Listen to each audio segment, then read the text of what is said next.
Albert Einstein once said, everybody's a genius. But if you judge a fish by its ability to climb a tree, it will live its whole life believing that it is stupid.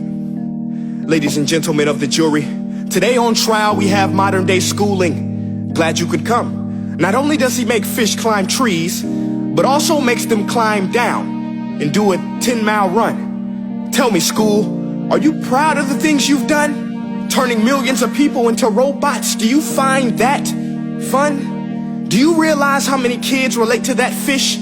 Swimming upstream in class, never finding their gifts, thinking they are stupid, believing they are useless? Well, the time has come, no more excuses. I call school to the stand and accuse him of killing creativity, individuality, and being intellectually abusive. He's an ancient institution that has outlived his usage. So, Your Honor, this concludes my opening statement, and if I may present the evidence of my case, I will prove it. Proceed. Exhibit A. Here's a modern day phone. Recognize it? Here's a phone from 150 years ago. Big difference, right? Stay with me. Here's a car from today, and here's a car from 150 years ago. Big difference, right? Well, get this. Here's a classroom of today, and here's a class we used 150 years ago. Now ain't that a shame? In literally more than a century, nothing has changed. Yet you claim to prepare students for the future?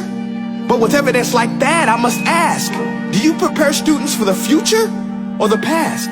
I did a background check on you and let the record show that you were made to train people to work in factories, which explains why you put students in straight rows, nice and neat, tell them sit still, raise your hand if you want to speak, give them a short break to eat, and for 8 hours a day tell them what to think. Oh, and make them compete to get an A letter which determines product quality, hence grade A of meat. I get it.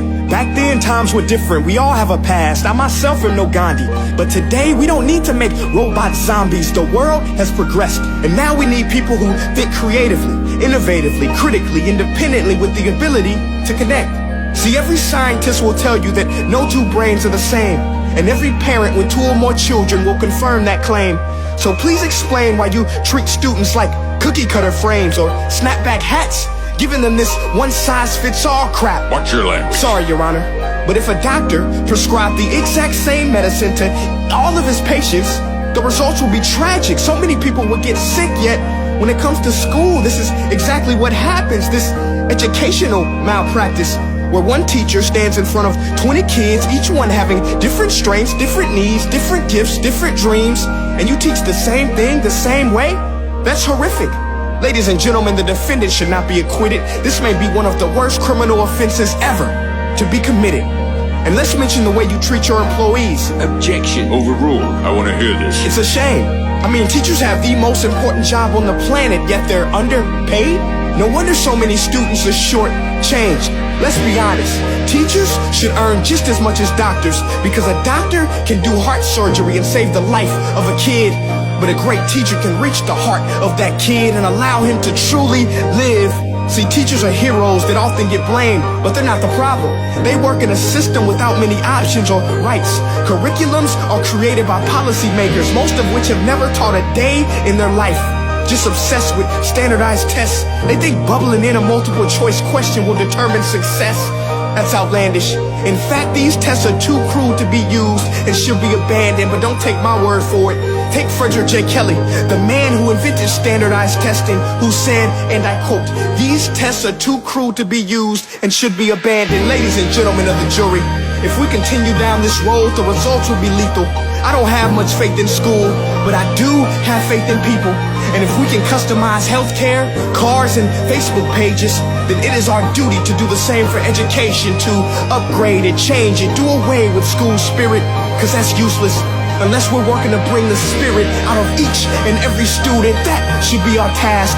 No more Common Core. Instead, let's reach the core of every heart in every class. Sure, math is important, but no more than art or dance. Let's give every gift an equal chance. I know this sounds like a dream, but countries like Finland are doing impressive things. They have shorter school days. Teachers make a decent wage. Homework is non-existent, and they focus on collaboration instead of competition. But here's the kicker, boys and girls. Their educational system outperforms every other country in the world. Other places like Singapore are succeeding rapidly. Schools like Montessori, programs like Khan Academy. There is no single solution, but let's get moving. Because while students may be 20% of our population, they are 100% of our future. So let's attend to their dreams, and there's no telling what we can achieve. This is a world in which I believe, a world where fish are no longer forced to climb trees. I'll rest my case.